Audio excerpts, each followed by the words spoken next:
Hi friends, this is Venkatesh Devasani. ఈరోజు మనం discuss చేయబోతున్నటువంటి important current అఫైర్స్లో భాగంగా ఈరోజు తెలంగాణ రాష్ట్ర ప్రభుత్వం ఇటీవల కాలంలో ఎస్సీ వర్గీకరణ పైన ఏకసభ్య కమిషన్ అనేది వేయడం జరిగింది. అసలు ఎస్సీ వర్గీకరణ అంటే ఏంటి, ఎందుకోసం ఈ యొక్క ఏకసభ్య కమిషన్ అనేది వేయడం జరిగింది అనేది మనకు తెలిసి ఉండాలండి. ఎస్సీ వర్గీకరణ అంటే ఏం లేదండి, ఎస్సీ అనేటువంటి కులంలో అనేక ఉపకులాలు అనేవి ఉండడం జరిగాయి. అందులో కొన్ని కులాల వారికి మాత్రమే ఈ యొక్క రిజర్వేషన్ ఫలితాలు అనేవి దక్కుతున్నాయి. దీంతో మరికొన్ని కులాలు అనేవి రిజర్వేషన్ ఫలాలు పొందలేక ఇంకా వెనుకబడిన వర్గంగానే గుర్తింపు అనేది ఉండడం జరిగింది. కాబట్టి ఎస్సీ వర్గాలలో జనాభా ప్రాతిపదికగా రిజర్వేషన్లను కల్పించాలి. కాబట్టి ఎస్సీలలో కూడా వర్గీకరణ చేయాలి. ఎస్సీఏ, ఎస్సీబీ, ఎస్సీసీ ఇలా వర్గీకరణ చేసినప్పుడు ఏ వర్గంలో అయితే జనాభా అధికంగా ఉంటుందో వారికి రిజర్వేషన్ అనేది అధికంగా కల్పించాలి. ఏ రిజర్వేషన్ అయితే ఏ గ్రూప్లో అయితే రిజర్వేషన్ తక్కువ ఉంటుందో, అంటే జనాభా తక్కువ ఉంటుందో వారికి తక్కువ రిజర్వేషన్ కల్పించాలి అనేది ఈ యొక్క ఎస్సీ వర్గీకరణ యొక్క ముఖ్య ఉద్దేశం అండి. ఇప్పుడు ఫర్ ఎగ్జాంపుల్ బీసీ సంబంధించిన కులాల వర్గీకరణ చూసుకున్నట్లయితే బీసీఏ, బీసీబీ, బీసీసీ, బీసీడీ ఇలా ఒక్కొక్క ఉపవర్గానికి వారి యొక్క జనాభా ఆధారంగా రిజర్వేషన్ కల్పించారండి. అదే విధంగా ఎస్సీలో కూడా ఆ విధమైనటువంటి రిజర్వేషన్ కల్పించాలని గత కొన్ని సంవత్సరాలుగా మందకృష్ణ మాదిగ గారు ఎంఆర్పిఎస్ అనేటువంటి ఒక సంస్థను ఏర్పాటు చేసుకొని ఈ యొక్క ఎస్సీ ఉపవర్గీకరణ పైన తీవ్రంగా పోరాటం చేయడంతో చివరగా ఇటీవల కాలంలో సుప్రీంకోర్టు కూడా ఎస్సీ ఉపవర్గీకరణ చేయడం సమమే, కాబట్టి ఎస్సీ ఉపవర్గీకరణ చేయొచ్చు అని తన యొక్క తీర్పు ఇవ్వడంతో ఆ యొక్క తీర్పు ఆధారంగా చేసుకున్నటువంటి తెలంగాణ రాష్ట్ర ప్రభుత్వం ఎస్సీ ఉపవర్గీకరణ అనేది ఏ విధంగా చేయాలి అనేది అధ్యయనం చేయడం కోసం ఒక ఉపసంఘాన్ని లేదా ఒక ఏకసభ్య కమిషన్ అయితే ఏర్పాటు చేయడం జరిగిందండి. కాబట్టి చూడండి, తెలంగాణ రాష్ట్రంలో ఎస్సీ వర్గీకరణ అమలు కోసం క్షేత్రస్థాయిలో అధ్యయనం చేసేందుకోసమై రాష్ట్ర ప్రభుత్వం ఇటీవల కాలంలో ఏకసభ్య కమిషన్ అయితే ఏర్పాటు చేయడం జరిగింది. ఈ యొక్క ఏకసభ్య కమిషన్ ఎవరి నేతృత్వంలో ఏర్పాటు చేసిందంటే జస్టిస్ షమీం అఖ్తర్ అండి. చాలా ఇంపార్టెంట్ అండి, అతని పేరును గుర్తుంచుకోండి. హైకోర్టు మాజీ న్యాయమూర్తి అయినటువంటి జస్టిస్ షమీం అఖ్తర్ యొక్క నేతృత్వంలో ఈ యొక్క ఏకసభ్య కమిషన్ అయితే ఏర్పాటు చేసింది. ఈ కమిషన్కి గడువు తేదీగా 60 రోజులు అనేది ఇవ్వడం జరిగిందండి.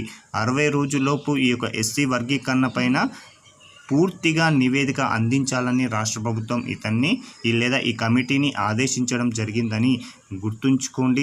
అదేవిధంగా ఈ యొక్క ఎస్సీ వర్గీకరణ యొక్క సాధ్యాలపైన మరియు మిగతా అంశాలను చర్చించేందుకోసమే తెలంగాణ రాష్ట్ర ప్రభుత్వం ఉత్తమ్ కుమార్ రెడ్డి నేతృత్వంలో కూడా ఒక కమిటీని ఏర్పాటు చేయడం జరిగిందండి. ఏంటిది ఈ కమిటీ అంటే ఎస్సీ వర్గీకరణ పైన ఇటీవల కాలంలో సుప్రీంకోర్టు ఇచ్చినటువంటి తీర్పు అధ్యయనం చేసి సిఫారసులు చేసేందుకోసం రాష్ట్ర ప్రభుత్వం ఉత్తమ్ కుమార్ నేతృత్వంలో కమిటీని ఏర్పాటు చేయగా దీనికి చైర్మన్గా ఉత్తమ్ కుమార్ రెడ్డి ఉండగా కో చైర్మన్గా దామోదర రాజనరసింహ ఉండగా సభ్యులుగా శ్రీధర్ బాబు, పొన్నం ప్రభాకర్, సీతక్క లాంటి మంత్రులు ఉండడం జరిగింది.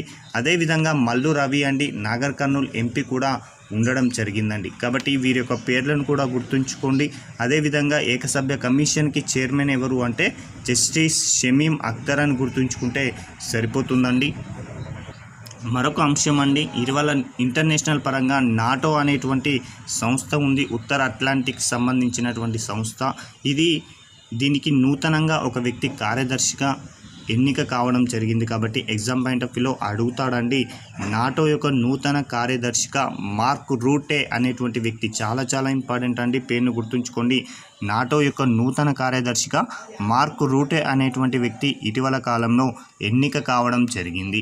ఇతడు ఏ దేశానికి సంబంధించిన వ్యక్తి అంటే నెదర్లాండ్ దేశానికి సంబంధించినటువంటి వ్యక్తి అండి. ఇతడు దాదాపుగా 14 సంవత్సరాల పాటు నెదర్లాండ్ దేశానికి ప్రధానిగా సేవలను అందించడం జరిగింది.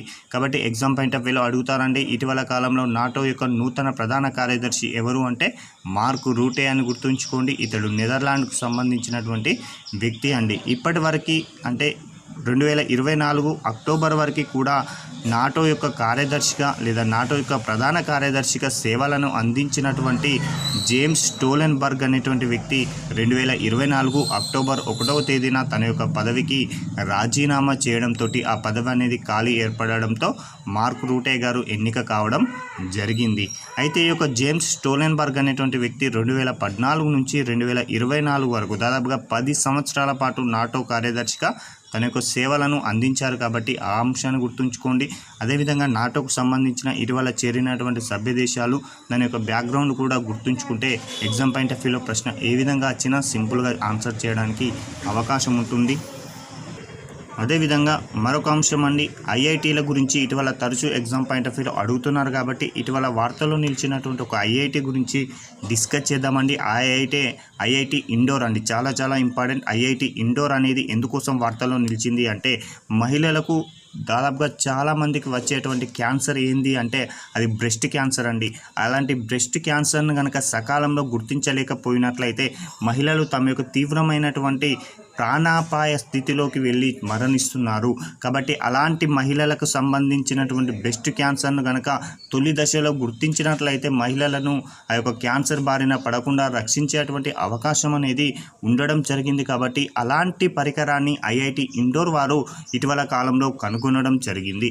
కాబట్టి చూడండి, ఇక్కడ మహిళలకు సంబంధించిన బ్రెస్ట్ క్యాన్సర్ను కనుక తొలి దశలోనే గుర్తించడానికి ఐఐటి ఇండోర్ వారు ఒక కొత్త పరికరాన్ని అయితే అభివృద్ధి చేయడం జరిగింది. దీనిని ఎవరు అభివృద్ధి చేశారు లేదా ఎవరు రూపొందించారు అంటే మాత్రం ప్రొఫెసర్ శ్రీవాత్సవ అండి. చాలా ఇంపార్టెంట్ అండి. ఐఐటి ఇండోర్ వారు తయారు చేసినటువంటి మహిళలకు సంబంధించిన బ్రెస్ట్ క్యాన్సర్ను గుర్తించే పరికరాన్ని ప్రొఫెసర్ శ్రీవాత్సవ గారు రూపొందించడం జరిగింది.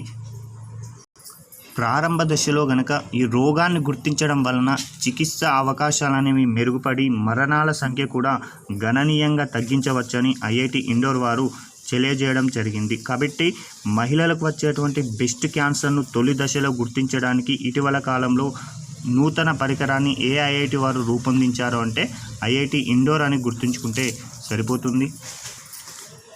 మరొక అంశం అండి, ప్రాచీన భాష హోదా. ఇటీవల కాలంలో కేంద్ర మంత్రి మండలి ఇటీవల కొన్ని భాషలకు ప్రాచీన భాష హోదా ఇవ్వనున్నట్లుగా ఒక తీర్మానం అయితే చేయడం జరిగింది. కాబట్టి ఆ యొక్క అంశం కూడా రాబోయే పోటీ పరీక్షలో అడగడానికి అవకాశం ఉంది. కాబట్టి గుర్తుంచుకోండి, 2024 అక్టోబర్ 3వ తేదీన ప్రధానమంత్రి నేతృత్వంలో జరిగినటువంటి క్యాబినెట్ మీటింగ్లో 5 భాషలకు ప్రాచీన హోదా కల్పించాలని కీలక నిర్ణయం తీసుకున్నట్లుగా ప్రకటించడం జరిగింది. కాబట్టి ఎగ్జామ్ పాయింట్ ఆఫ్ వ్యూలో చాలా ఇంపార్టెంట్ అండి. ఈ యొక్క భాషల పేర్లు అయితే గుర్తుంచుకోండి.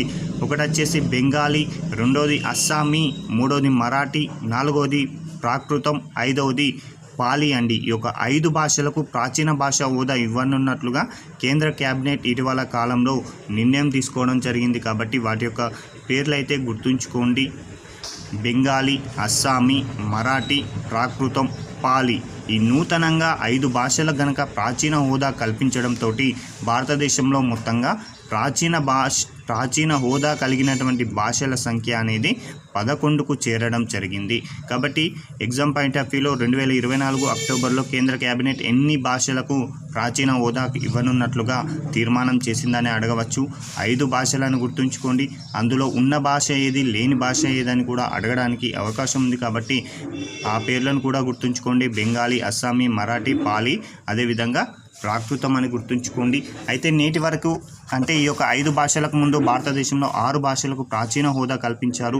అందులో మొదటగా ప్రాచీన భాష హోదా పొందినటువంటి భాష వచ్చేసి తమిళం అని గుర్తుంచుకోండి. 2004, 2005లో సంస్కృతం, 2008లో తెలుగు మరియు కన్నడం, 2013లో మలయాళం, 2014లో ఒడియా అండి. ఈ యొక్క 6 భాషలకి గతంలోనే ప్రాచీన హోదా పొందగా ప్రస్తుతం అయితే మరొక 5 భాషలకు ప్రాచీన హోదా పొందడం జరిగింది. మొత్తంగా 11 భాషలకి ప్రాచీన హోదా అయితే కల్పించడం జరిగింది.